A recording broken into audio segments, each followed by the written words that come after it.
গড়িয়ে এসেছে নির্বাচনের সময়। আগামী বছর ফেব্রুয়ারিতে জাতীয় সংসদ নির্বাচন অনুষ্ঠিত হবে বলে জানিয়েছেন অন্তর্বর্তীকালীন সরকার। এরই মধ্যে নিজ নিজ নির্বাচনী এলাকায় শুরু হয়ে গেছে প্রচারণাও। পিছিয়ে নেই বিনোদন অঙ্গনের তারকারাও মনোনয়নের প্রত্যাশায় নাম লিখিয়েছেন প্রার্থী তালিকায়।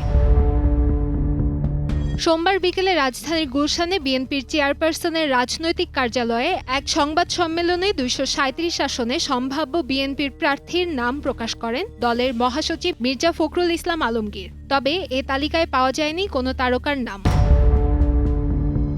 নীলফামারী ৪ আসনে মনোনয়ন প্রত্যাশী ছিলেন সঙ্গীতশিল্পী ও বিএনপির চেয়ারপারসনের উপদেষ্টা বেবি নাজনীন।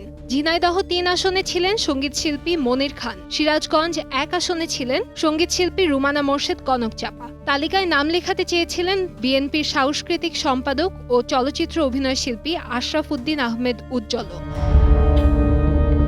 এর বাইরে চলচ্চিত্র অভিনয়শিল্পী শিবা শানু, সঙ্গীতশিল্পী আসিফ আকবর, নাজমুন মুনিরা ন্যান্সি বিএনপির হয়ে নির্বাচনে লড়তে পারেন বলে শোনা গিয়েছিল। কিন্তু প্রকাশিত তালিকায় এখনো পর্যন্ত আলোচনায় থাকা কোনো তারকার নাম আসেনি। তবে মনোনয়ন তালিকায় না থাকলেও দলের প্রয়োজনে সংঘবদ্ধ হয়ে কাজ করার অঙ্গীকার ব্যক্ত করেছেন তারা।